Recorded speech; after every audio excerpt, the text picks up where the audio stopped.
vedare tinokuchingamidzai zvekare kune chimwe chirongwa pano paZim Facebook Secrets and Confessions. Tadzoka zvekare nemamwe mamessages. Message yedu yekutanga yakamira sekudai so: hanzi makadi zvenyu mukoma, ndinokumbirawo kuti munge muchindiposterawo nyaya yangu makaviga chitupa changu. So inini pabasa pacho pakambani apo pandinoshandira mukoma nashi ndisati ndazotsvakawo mishonga ndaingogara ndakangomiswa chete. Ndaiti kana ndikamiswa then murungu obva azondinzwira tsitsi because nemurungu uyo muridzi wekambani tose tinoenda kuchechi imwe chete. Zvino taizoti kana tava kuchechi kuya aizonditarisa obva azoti paya patinenge tiri pabreak obva azoya kwandiri obva ati may God forgive me, then obva azonditi ndinge ndichidzoka kubasa. Saka mukoma pandakaona kuti zvinhu izvi zvainge zvongoramba zvichingoitika, ndakabva ndataura namadam ndikabva ndati madam, I know very well kuti iwewe neni tinoenda kuPentecostal ende hatitendedzwi kuti tinge tichienda kumasowe, but wadi wambotaurana natsano because ivo vanatsano ndo zvavanoita izvozvo. Ivo vanoenda kumasowe ende vanatsano vainge vachitomboita zvechiprofita vachitomboprofita. Saka madam after a long conversation madam vakabva vazobvuma ndokubva vazotaurana natsano. Saka ivo tsano vakazoti dare rapera ndopa vakabva vazoti munhu uyu anga achikubatsirai kunyange zvake akubatsirai nenzira dzekumasowe but iye ing'anga. Vakabva vati the reason as to why vainge vasina kutizivisa pavakasvika neng'anga iyoyo pamba vainge vachitya kuti taikwanisa kuzoramba nekuti pavakafamba vachitsvaka muprofita aikwanisa kubatsira ini nemudzimai wangu vainge vakaudzwa kuti zvinhu zvacho zvainge zvakagadzikwa pandiri mhepo yacho yainge ichitoda kutonozorodzwa kana kukamurwa nenzira dzekuchivanhu. Ndokusaka vakazoya neng'anga. Takabva tati sezvo mudare mainge mataurwa zvinhu zvakawanda zvekuti inini nemukadzi wangu tainge takazvinzwisisa, tikabva tati zvainge zvisina hazvo kana basa. Saka takabva tazongotanga kungoshandidzana neng'anga iya. Saka ng'anga iya pane pamwe payakazombodzoka kumba. At that time kubasa zvekare kwainge kwangoita mamwe maproblems inini ndichingonzi ndini ndainge ndakonzeresa. Saka ng'anga iya yakabva yazoya. Payakauya yainge iine njiva mbiri, ikabva yandipa njiva dziya. Saka ndakangopiwa njiva nziya ndikabva ndazonzi njiva idzodzo ndaifanira kuti ndinge ndichingodzisiya dzobva dzabhururuka. Saka takabuda panze. Patakabuda panze it was somewhere kuma past 5 zuva rainge rava kunonyura, ndopa ndakabva ndanzi ndinge ndichidzibhururudza njiva dziya ndokubva ndazoita sekudaro. Mangwana makuseni njiva idzodzo ndakazosangana nadzo dziriko kubasa ende nazvino njiva idzi idzo dzinotogara muofisi mangu kungoti vanhu vandinoshanda navo havazvizivi. Saka njiva idzi kuti ndinge ndichizoziva kuti dzainge dziri njiva dziya idzo dzandainge ndakabhururutsa the previous night. Njiva idzi dzine zvimwe zvuma, dzine zvuma zvered uye nezvuma zveblack mumakumbo umu uye nemuhuro umu dzine zvimwe zvimicheka zvered. Saka pandakangodziona njiva idzi mangwana acho dziri muofisi mangu handina kana kumbopanika, ndikabva ndatoziva kutoti ng'anga iya zvayainge yakandiudza zvainge zviri zvechokwadi. Saka njiva idzi ndo dzandinoshandisa kana kuri kunzi pabasa kana pakaita munhu uya anenge achida kukudza musoro wake achida kuita against inini, then ndinobva ndazotumidzira njiva idzodzo. Saka zvadzinowanzokuita ndezvekuti dzinobva dzazoenda dzobva dzazonorwarisa mwana wemunhu uyo anenge achinetsana neni kubasa kana kutouraya. Dzinotouraya because so far kana nichiverenga njiva idzi dzatouraya vana vemaworkmates angu vanokwana ivo kuita 2 uye zvekare nditori nemaworkmates angu andakadzingisa pabasa nekuda kwenjiva dzangu idzodzo dzandinoshandisa. Mukomana kuchechi nemudzimai wangu tichiri kutoenda kana kuri kutonamata tinotonamata chaiko, tinototsanyawo sezvinoitawo vamwe vanhu, but mukoma izvi ndo zvatinoita izvi.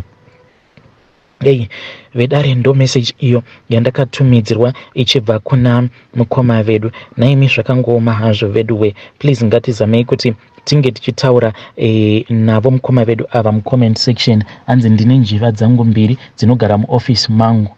Kuzourayisa vana veavo vamunoshanda navo nai mukoma.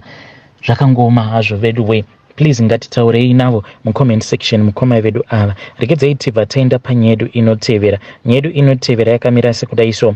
Hanzi makadi zvenyu mukoma, ndinokumbirawo kuti munge muchindiposterawo nyaya yangu makaviga chitupa changu. Inini mukoma handizivewo kuti ndingaregererawo sei baba vangu even though vakazoshaika. Saka baba vangu pavakashaika mainge muri mugore ra2020 ndakakoniwa kana kuenda kurufu rwavo because ndakabva ndazotanga kufunga zvose izvo zvavakandiita. Baba vangu I think kuti vakatanga kundibata chibharo pandainge ndichiri ne8 years because ndine mamwe mamemories, but mamemories awa mukoma ndeaya ekuti semwana une zvimwe zvinhu zvokuti unongorangarira but the memory, the picture is not very clear. But I remember baba vangu kuti vaiwanzokuya muspare then vobva vazotanga kundibata kudzamara vazotanga kurara neni. Baba vangu pavakatanga kurara neni I think kuti ndainge ndava kuma12 kuma13 years. Saka baba vangu vakazotanga kundibata chibharo kusvika pavakazoziva kuti ndainge ndava nemukomana wangu wandainge ndava naye, ndopa vakabva vazorekedza kundibata chibharo. Vaigara vachingondiudza kuti zvose zvakaitika mwanangu hazviudzwe vanhu, nekuti vana baba vose avo vaunoona vane vana vavo vasikana ndozvavanongoita kuvana vavo vasikana, vachitondiudza kutoti kunyange ukaroorwa ndinotoda kutoti unge uchitombodzoka kumba then ndinofanira kuti ndinge ndichitomborara newe, wazvinzwa here? Saka ndaitongofungidzira kuti ndozvinoita munhu wose. Saka murume wangu iyewo sezvo ndainge ndakamunyepera kuti inini ndainge ndichiri musikana because ndainzwa kunyara, ndainzwa ndichizvinyarira kuti ndinge ndichimuudza kuti baba vangu ndo vainge vakandibata chibharo ndaipota ndichirarwa nababa vangu. Saka ndakangonyarara ndikabva ndangoti isecret. Ndaingozviudza kuti maybe Mwari vachandinzwira tsitsi. So after our wedding takati taenda kuhoneymoon, mukoma nashe akati achinopinda mandiri I felt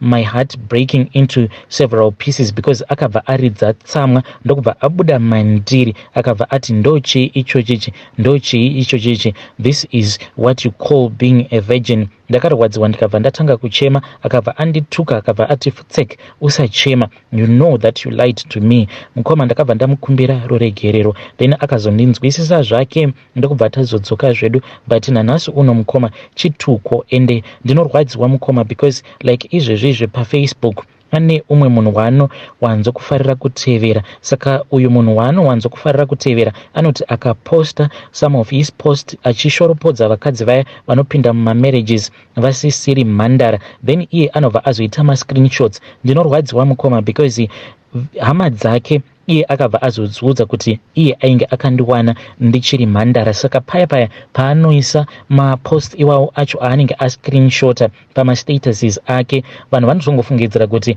anenge achitongobhiga inini kuti akandiwana ndichiri mhandara, but it is a form of emotional abuse and he abuses me emotionally ende wekuudza handitomborina. Mukoma ndinokumbirawo kuti kana mukapostawo nyaya yangu munge ndiudzawo ndichange ndichizoteverera mucomment section. Ini hangu ndinongofunga kuti kana kuri kunzi akaramba achingokopa mapost iwawo achimapesta pamastatuses ake ndichangozviuraya then ndobva ndangosiya ndaudza hama dzangu kuti izvi ndo zvaari kundiita. Kana Facebook yacho handichatombokwanise kupindapo paFacebook because whenever I come across mapost acho I feel guilty, I feel as if I cheated him. Uye kana ndikatanga kuverenga zvimwe zvinonyorwa nevanhurume ndinobva ndanzwa mwoyo wangu uchirwadza. Pose pandinoona pakanzi mvana haisi yekuroora ndinobva ndanzwa mwoyo wangu uchirwadza, but kwainge kusiri kuda kwangu kupinda mumarriage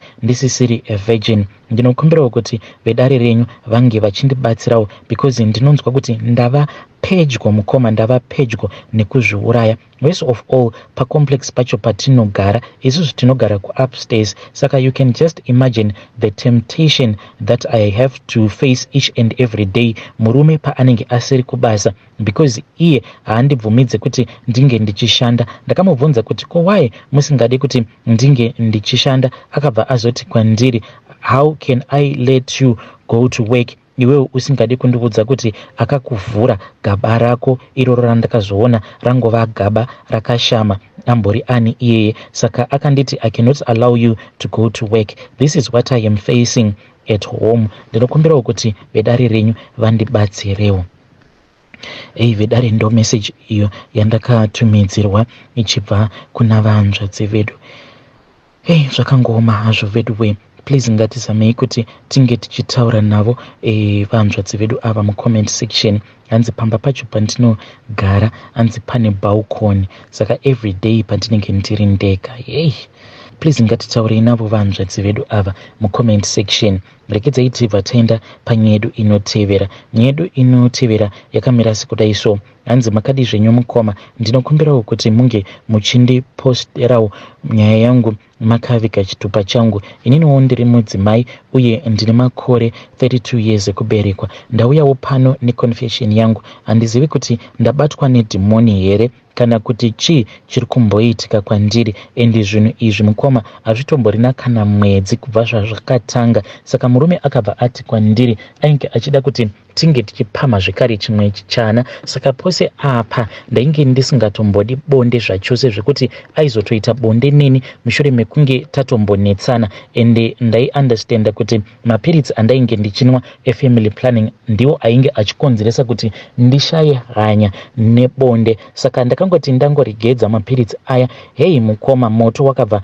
wabaka mburugwa. Zvino murume wangu ndinotoona kutoti inini ndini ndava kutomukurira. Saka sezvo iye manje achinonoka kupedza, zvandakabva ndazotanga kuzvidzidzisa ndezvekuti ndakabva ndatanga kungoisa image like murume wangu anenge achiita bonde neumwe mukadzi achindichita. Naime zvirikowo here izvozvo zvandiri kuita izvi? Ende zuva randakatanga kuzviita mukoma, hei joy yandakanzwa ipapo. Saka ndo zvandava kungoramba ndichingoita kuti pose apo pandinenge ndichisika bonde nemurume wangu, sezvo iye achikasika kupedza inini ndichinonoka kupedza, kutoti ndikasikewo kana kuti ndinge ndichipedzerana naye hunge ndatoita role playing yekuti ndinenge ndichizviona sekunge inini ndiri hure rake. Saka ndinobva ndanzwa ma-emotions angu akaita kukwira ari very high zvekuti feeling yacho inenge iri uncontrollable. Saka handizivi kuti mweya here wandibata uyu, mweya uri kuda kutondiparadzira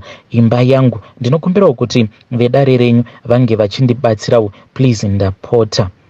Hei vedare, ndo message iyo yandakatumidzirwa ichibva kuna vanzvadzi vedu. Naimiko chii ichocho chinenge ngozi? Asi ngatitaurei navo vanzvadzi vedu ava mucomment section. Rekedzai tibva taenda panyedu inotevera. Nyedu inotevera yakamira sekudai so. Hanzi makadi zvenyu mukoma, ndinokumbirawo kuti munge muchindiposterawo nyaya yangu makaviga chitupa changu. Inene ndauyawo pano neconfession yangu iyo yandiinayo. Ndoda kukuudzaiwo izvo zvandakambosangana nazvo apo pandainge ndichidanana nevamwe madzibaba. Madzibaba ava mukoma usiku so vaishanduka vobva vaita imbwa. Saka madzibaba ava pandakatanga kudanana navo, already you knew kuti I was a married woman, ndakatongosangana navo one day pavainge vauya kuma area uko kwandinoshanda. Saka vainge vachishanda zvavo pa next door. Saka vakazoti vandiona ndiri panze zvangu ndiri busy ndichiita twumabasa twangu, vakabva vazoya vakabva vazomira padhuze nejirawo. Ndokubva tazotanga kutaura paya, vakabva vandikumbira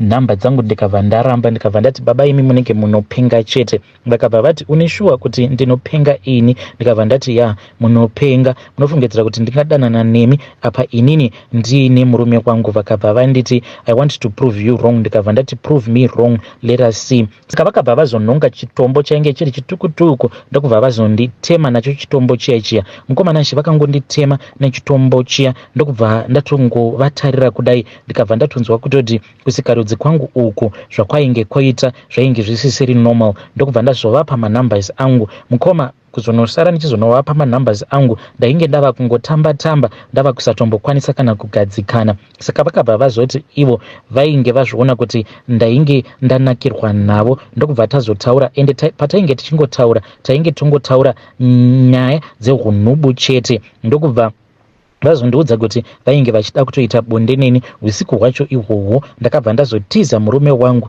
Ndakati ndatiza murume wangu ndokubva ndazotoenda ndikabva ndazonoita bonde navo. Takanoitira bonde redu mupark because ivo vainge vakarorawo. Ndakabva ndazototanga kutoita chihure changu chainge chakangwara. Ndaitoenda kuchechi kwavo, ende ndiripo pachechi pavo taitoita sekunge vanhu vachitomborina kana nyaya vose, but taizoti kana tabva pachechi tobva tatanga kutaura. Uye murume wangu vaipota vachindipa minamato. Saka minamato iyi zvandaiita ndezvekuti paya pakunowacha nhumbi dzake ndaishandisa minamato iya. Zvekare paya patinenge tava kunorara ndaibva ndakusha munamato uya zuva randinenge ndichida kuenda kunovaona madzibaba ava. Saka nerimwe zuva mukomanashi vakati vandifonera dzainge dziri kumapast 10 dzeusiku, vakabva vati huya because ndine chikara. Ndakazoti ndasvika pamba pavo ndakabva ndazoona rimwe zimbwa rainge rakakura. Ndikabva ndati ko imbwa iyoyi imbwa yavani yakadai so. Ndakati ndichinopinda mumba mavo ndokubva ndavaudza zvose zvandainge ndasangana nazvo. Vakabva vandigadzirira munamato uyo wavakanditi ndaifanira kuti ndinge ndichiugeza nawo kufesi kwangu. Saka ndakabva ndazozvigeza kufesi kwangu. Vakabva vati ivo vaisakwanisa kuti vange vachindiudza about that dog that I had seen on that same night. Saka takabva tazoita bonde redu. Then mangwana manje makuseni ndisati ndadzokera kumba ndopavakabva vazondiudza kuti imbwa iyaya yandainge ndakaona ivo ndivo vainge vari imbwa yacho iyoyo. Mukoma ndakarohwa nehana zvekuti musikoro wese wezuva ndaita kunzwa mudumbu mangu hura hwangu huchiita kusimuka ndichingoramba ndichingozvibvunza kuti saka kana vachiti ivo ndiyo imbwa yandainge ndakaona vainge vachimbozama kuda kundiudza kumboti kudii. Then vakazondiudza kuti ndinge ndichizosvika kumba kwavo tikabva tazotaura. Mukoma vakabva vazondiudza kuti ivo vainge vakaenda kunorombera chiprofita kuMozambique. Saka dzimwe dzemhiko dzavo imhiko dzekuti vanofanira kuti vange vachimboshanduka kuita imbwa. Saka usiku hwacho ihwohwo vaifanira kuti vange vachizadzikisa mhiko dzavo, but vakabva vazondifunga. Ndopandakabva ndazosangana navo vasati vashanduka kuita munhu zvekare vari imbwa. Saka vakabva vazondipa minamato yavakanditi ndaifanira kuti ndinge ndichishandisa. Ndiyo nyaya yangu iyi mukoma. Ivedari ndo message iyo yandakatumidzirwa ichibva kuna vanzvadzi vedu. Naimi zvazvakangooma hazvo vedu we, hanzi ndo zvandakasangana nazvo mumujolo izvi. Pakaipa ya vanhukadzi mune zvivindi kutoramba uchitodanana nemunhu waunoziva kuti anoshanduka kuita imbwa usiku. Yo